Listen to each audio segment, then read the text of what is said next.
Number 2 হল ভূপেন বৰা কেতিয়া কি কয় কবলৈও বেয়া লাগে। কালি তেওঁ বহুত কিবা কিবি কলে, তেওঁলোকৰ মানে সোশ্যাল মিডিয়া পেজত তেওঁলোকে এৰিছে যে আপৰ পৰা বোলে শতাধিক মানুহ বোলে কংগ্ৰেছত যোগদান কৰিছে। মাল্টি পাৰ্টি ডেমক্ৰেচিত কোনোবা পাৰ্টি যাব পাৰে, এইটো বাধা নাই। এজন মানুহ গলেও আমাৰ ক্ষতি হয়, এইটো আমি অনুভৱ কৰো। কিন্তু মই দলটোৰ বিগত 2 বছৰে সাংগঠনিক সাধাৰণ সম্পাদক, যেতিয়া মানুহে মোক লিংকটো দিছে যে 100ৰ ওপৰত মানুহ গৈছে, তেতিয়া মই জুম কৰি চাইছো ক'ত চিনাকি মানুহটো নাই। ঘটনাটো কি? এতিয়া ভূপেন বৰাৰ এইটো মৰেল ৰেছপন্সিবিলিটি মানে তেওঁ এইটো ৰাজহুৱা কৰক যে আপৰ পৰা এই কেইজন মানুহ ৰেংক এণ্ড ফাইল, এইটো তেওঁলোকৰ অমুক ডেজিগনেশ্যনত আছিলে, অমুক জেগাত তেওঁলোকে দলৰ হৈ কাম কৰিছিলে, এই মানুহখিনি আমাৰ কংগ্ৰেছত যোগদান কৰিছে। গতিকে আপোনালোকৰ জৰিয়তে কংগ্ৰেছৰ সভাপতি মাননীয় ভূপেন বৰা ডাঙৰীয়াক মই অনুৰোধ কৰিছো যে আপুনি এটা ৰাজহুৱা ষ্টেটমেণ্ট দিয়ক উইথ নেম যে এই মানুহখিনি আপৰ পৰা আহিছে।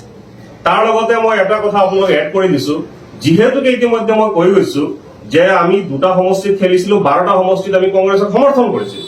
তেতিয়া আমাৰ সেই 12টা সমষ্টিত যিসকল আমাৰ পাৰ্টিৰ কেডাৰ ছাপৰ্টাৰ সমৰ্থক আছিলে, তেওঁলোকে কংগ্ৰেছৰ যেতিয়া কাম কৰিছে, সেই মানুহবিলাকক কংগ্ৰেছে টাৰ্গেট কৰি নি এতিয়া কংগ্ৰেছত যোগদান কৰাই আছে। কালি যি 3-4জন ল'ৰা আমি অফিচত খবৰ লৈ গম পাইছো, এই 3-4জন ল'ৰা দলৰ পৰা দায়িত্ব দিয়া হৈছিলে যে মীৰা বাইদেউক তোমালোকে হেল্প কৰা। যদি অল ইণ্ডিয়া লেভেলত আমি ইণ্ডিয়া এলায়েন্সত আছো, ইয়াত ভূপেন বৰা লুৰিণজ্যোতি আমাক দিয়া নাই খবৰ কাৰণে, তথাপিও আমি তেওঁলোকৰ ছাপৰ্ট কৰিছিলো 12টা সমষ্টিত। তেতিয়া পাৰ্টিৰ পৰা ডেপৰ্ট কৰা হৈছিলে যে তোমালোকে তাত কংগ্ৰেছক হেল্প কৰা। সেই মানুহখিনিক কালি তেওঁলোকে লৈ গৈছে। হাৰ্ডলি 3-4জন মানুহ হ'ব পাৰে, ঠিক আছে, এজন গ'লেও আমাৰ ক্ষতি হয়।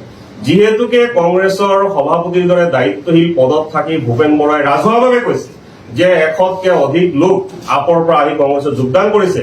গতিকে আমাৰ আপোনালোকৰ জৰিয়তে ভূপেন বৰাৰ প্ৰতি অনুৰোধ যে তেখেতে ৰাজহুৱা হিচাপে with name and designation statement দিয়ক যে আপৰ পৰা অমুক মানুহ কংগ্ৰেছত যোগদান কৰিছে।